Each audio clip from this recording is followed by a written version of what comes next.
So there's this guy, let's call him Eli. He sleeps in the basement, which is kind of like his whole little setup.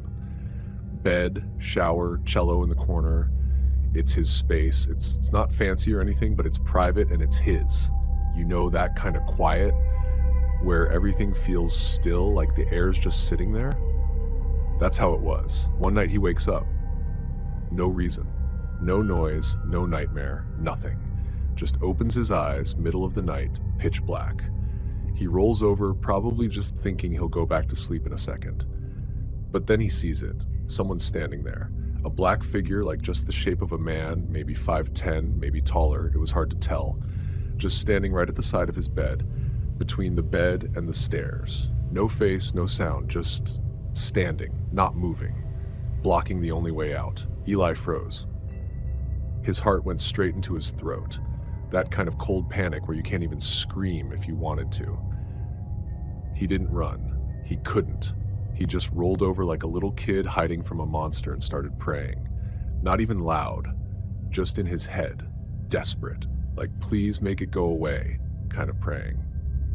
He stayed there for what felt like forever. Then slowly, scared out of his mind, he rolled back over, gone. No noise, no footsteps, just gone. The space was empty, like nothing happened, but he knew what he saw. It wasn't a dream. It felt too real. His heart was still going crazy. Next morning, he gets up, still kind of shaken, but trying to play it cool. He goes to shower, still in the basement. He's standing there with the hot water going, trying to calm down, and out of nowhere, the curtain moves. Not like from steam or anything. It shifted, like someone pushed it. Not all the way, just enough to make your stomach drop. He finishes up quick, trying to act normal, but watching every corner like a hawk. He gets out, grabs a towel, and then he hears it. Pluck, pluck, pluck! His cello, it's leaning against a chair, hasn't been touched in days.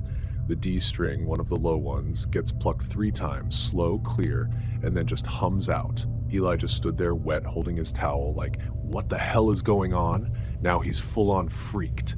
He grabs his stuff and goes upstairs. Doesn't even care if his hair's still dripping. He walks into the living room and sees his brother just sitting there like it's a normal morning. But then he sees the handprint. A big one. Too big to be his brother's. It stretches from his neck to the side of his cheek, like someone gripped him hard. But the crazy part? His brother says he didn't feel a thing. Slept like a baby. No dreams, no waking up, nothing. And Eli's just standing there, still shaking a little, staring at that handprint thinking something was down there with me, and it wasn't just messing with me. He never looked at that basement the same again.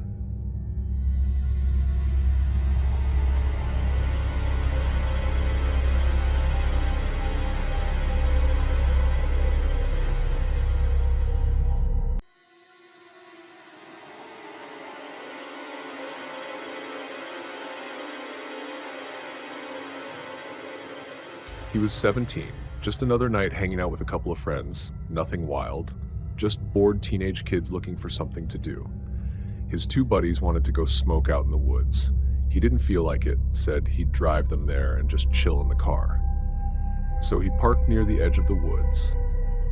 It was dead quiet, no streetlights around, no music playing, just him sitting there in the dark. After a while, boredom kicked in. He figured maybe he'd walk in and find them, hang out for a bit, kill some time. The trail split into 4 paths. All of them looked the same, just dirt and trees and blackness. No lights, no signs. He picked the one that looked the biggest, hoping it was the right one. He didn't have a flashlight. This was before phone flashlights were a thing. So he's walking through pitch black woods, just the faint glow of moonlight breaking through the trees every now and then. Every sound out there feels louder when you're alone. Branches cracking, wind moving, the kind of stuff that makes your stomach tighten even if you're trying to act cool. A few minutes in, he comes across this dip in the trail. Right on the other side, there's this old wooden bench. It's just barely lit by the moon. And there are 2 figures there. One sitting on the bench, the other one standing in front of him. He stops, just sees their silhouettes, can't make out faces or clothes, but his brain fills in the blanks. He figures, yeah, that's gotta be them. So he calls out, casually, yo, or something like that. Both figures turn to him. No hello, no words, just dead silence.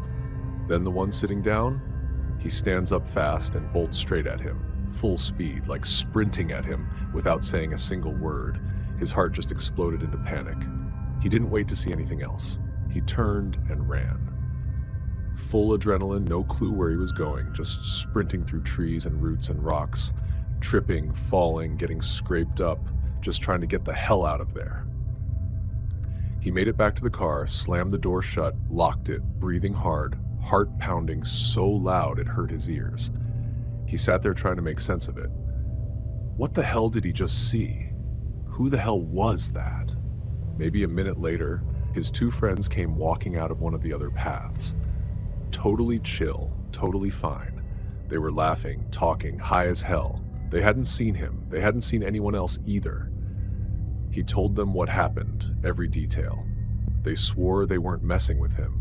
And the way he looked, shaking, pale, scraped up, it wasn't like he was making it up. He doesn't know who those people were, or what that guy wanted, or why he ran at him like that in total silence. But that image, that shadow sprinting at him out of nowhere, never really left his head. Even now, years later, just thinking about it makes his chest tighten. The woods at night are weird, man. Something about that silence, it doesn't feel empty. It feels like something's watching.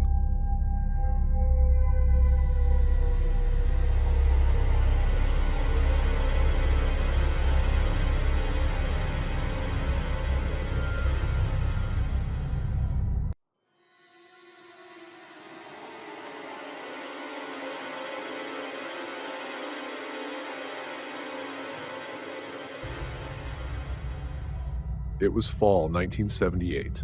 Cool air, leaves starting to drop, skies mostly clear over the North Georgia mountains. He was flying Hueys for the Army, running support for Ranger School. It was routine by then.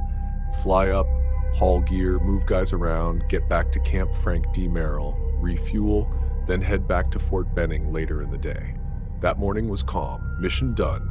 He was relaxed, flying down out of the hills, easy descent toward the LZ. Nothing weird. The Huey felt normal. Instruments all looked good. No noises, no shakes, nothing off. But something wasn't right. He couldn't explain it. It just crept up, quiet but strong, like something cold under his skin. He felt wrong. The bird felt wrong. But there was no reason. As an engineer, he'd trained to read signals, mechanical signs, noise patterns, vibrations, but there was none of that, just this gut-deep feeling. He had about 450 hours of flight time. The other pilot flying with him was a warrant officer, someone who had over 3,000 hours in the air. Experienced, calm, smart. So he said, "Hey, something doesn't feel right. Can you take the controls?" The other pilot did, moved things around, tested it, said, "Nah, the bird's good," and handed them back. But the second his hands were back on those controls, that same horrible feeling slammed into his chest again. No real clue why, but something in him just screamed, "Get this thing down now!" So he called it. Emergency landing. Found a clearing just big enough for 2 choppers. Told the other guy we're landing right there. Told him to get on the UHF with Fort Benning, give exact coordinates just in case this went sideways. Told him to hit up the local VHF and call Camp Merrill too, just to be safe. They put it down clean. No issues. Once the rotors stopped, he jumped out and climbed up to check the rotor hub. And there it was. The bearing that moved pitch info to the blades, completely shot. That thing should have had barely any play, like tiny fractions of an inch. Instead, it had over a 1/4 inch. That's massive. That's deadly. The other pilot climbed up, saw it, and went pale. About 6 hours later, a maintenance bird flew in with a test pilot and technical inspector. The test pilot took one look and went pale too. Then he looked at the other pilot and asked how he knew something was wrong. The warrant officer didn't miss a beat. He pointed and said, "I didn't. He did." The test pilot turned to him and said, "How'd you know?" And he just told the truth. "I didn't. I just knew we needed to land. Nobody really believed it. They kept asking, like maybe he had felt something or heard something he didn't realize, but even the other pilot backed him up. Nope, he's telling the truth. It's that I didn't feel a thing either.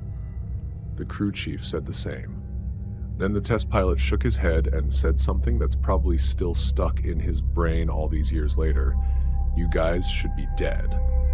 That bearing should have come apart in the air. You should have lost the rotor blades, lost all control, and just been scattered metal down a mountain.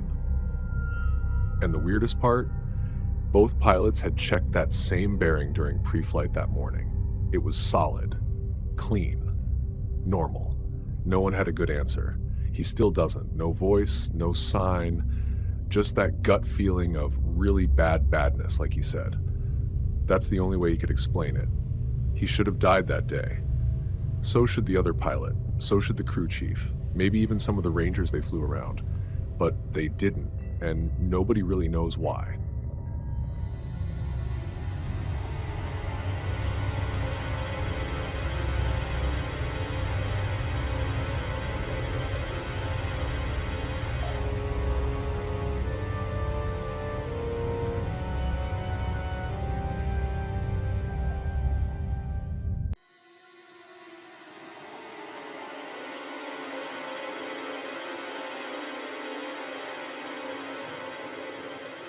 So this happened when she was maybe 5. Real little. Too little to understand everything, but old enough that the memory stuck, at least the parts her brain didn't block out. She was in the back seat, probably with her feet barely touching the floor on some family road trip. Nothing fancy, just one of those long drives with snacks, juice boxes, and pit stops when the kids got restless. They pulled into this random rest area off the highway. Hot day, she thinks. Dry air, sun hitting the pavement so hard it shimmered. Her mom and dad were probably tired, maybe a little annoyed, like most parents are on long drives with kids. There were 2 other people there, a man and a woman. They were speaking Spanish, and her family only knew English. But somehow everyone still talked through smiles, hand gestures, little laughs. The kind of moment that feels easy and kind, even when you don't share words. She remembers the woman smiling a lot. Friendly faces, warm energy. They weren't together for long, just enough time for the little connection. Then the man and woman walked off to rejoin their group. They hopped in the back of a pickup truck, just climbed right into the bed like it was normal. Her dad made a comment, kind of under his breath, not loud but not quiet either. Said he didn't like that. Didn't feel safe. You could tell he had a bad gut feeling. Her family got back in the car, back on the road. The pickup was ahead of them, with a few cars in between. It all felt normal again. Highway humming, signs flying by, everyone settling back in. And then everything changed. Screaming, her mom yelling, her dad cussing and slamming the brakes. She looked up and saw bodies flying, like dolls tossed through the air. It happened so fast, but in her mind it's stuck in this slow, awful freeze frame. She doesn't remember the rest, not clearly. Her brain won't let her. It shut the door on that part. But she remembers hearing her dad talk to someone later, saying the woman had been split in half. Those words stuck, hit hard even if she didn't fully get it at the time. They never stopped at that rest area again. Not once. And every time they drove by that stretch of road, she'd close her eyes. Like maybe if she didn't look, the memory wouldn't come back. But it always did. Not the whole thing, just enough. And now, 40-something years later, she still carries it. Doesn't talk about it much, but it's there. Like a scar you don't see until someone brushes it the wrong way.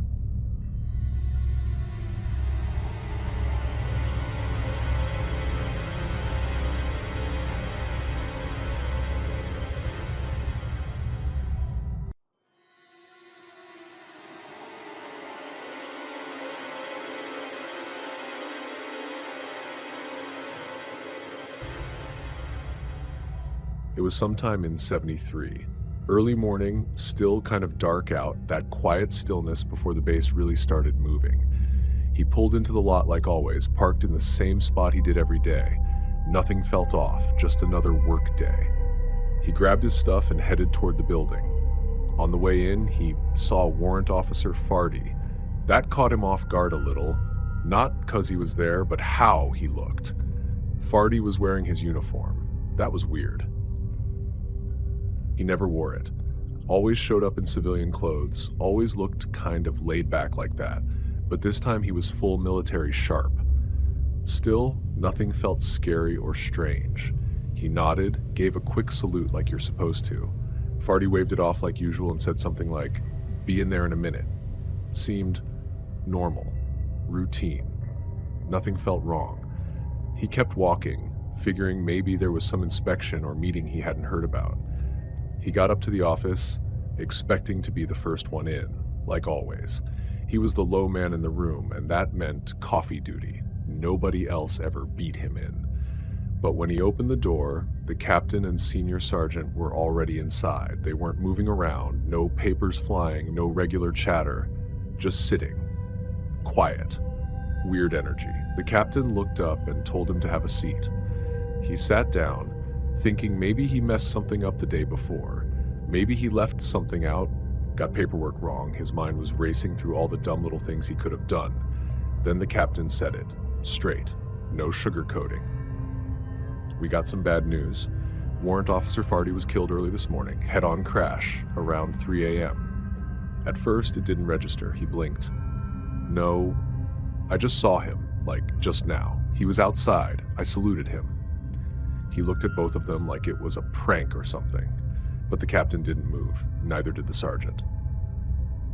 Both just looked tired, worn out, the kind of tired that goes way past sleep. Captain said, "We just came back from the hospital. We identified the body. It's him."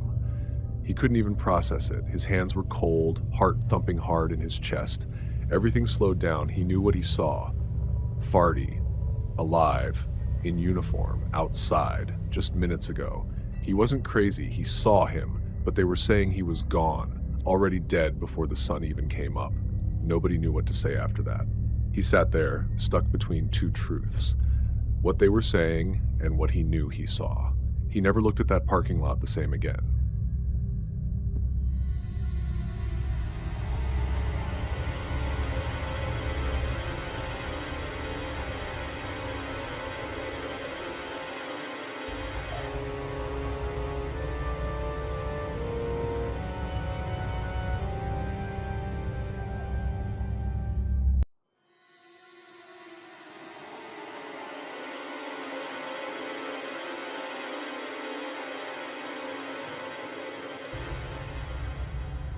It had only been a few days since the funeral. Everyone was still moving slow, like they were walking through thick mud. That kind of quiet where no one really knows what to say, and even when they do talk, it feels like the words are just floating around without landing anywhere. The family had all gathered down in Florida at the grandparents' place. That house had a smell you could never quite explain. Part old books, part coffee, part Florida humidity. Everything felt the same, except it didn't. Like the air was different now. He was gone, and the house felt off, like it was waiting for someone who wasn't coming back. Grandpa had this chair, big old brown lazy boy in the middle of the living room. The kind of chair that groaned under his weight but held him like it was made just for him. It didn't matter how many people were in the room. If he walked in, that chair was his. Everyone knew. No questions. That first night back in the house, folks were tired, drained, trying to act normal, but feeling everything but. The living room was full, cousins, uncles, aunts, all scattered around. The TV was on, but nobody was really watching, just noise. Mom, without thinking, plopped herself down in the lazy boy. Maybe she just needed something familiar. Then the little one, her youngest, maybe 3 years old tops, comes waddling over. Chubby cheeks, messy hair from a nap. He looks at her dead serious and says, "Grandpa wants his chair back." Everything froze for a second. People looked at him, then at Mom. She laughs nervously. "Where's Grandpa?" And without skipping a beat, that little kid points and says, "He's right behind you." That was it. Mom jumped up like the chair was on fire. didn't even turn around, just shot out of that seat with wide eyes and ran halfway across the room. Everyone else, dead silent. The room went cold. Not because of the AC, it was Florida and that thing barely worked, but because of what he said, how he said it. Kids don't make that stuff up. Not like that. He wasn't joking, wasn't giggling, just calm, like it was a normal thing to see Grandpa standing there. No one really talked much after that. They just let the TV do its thing, and nobody sat in that chair again the rest of the weekend.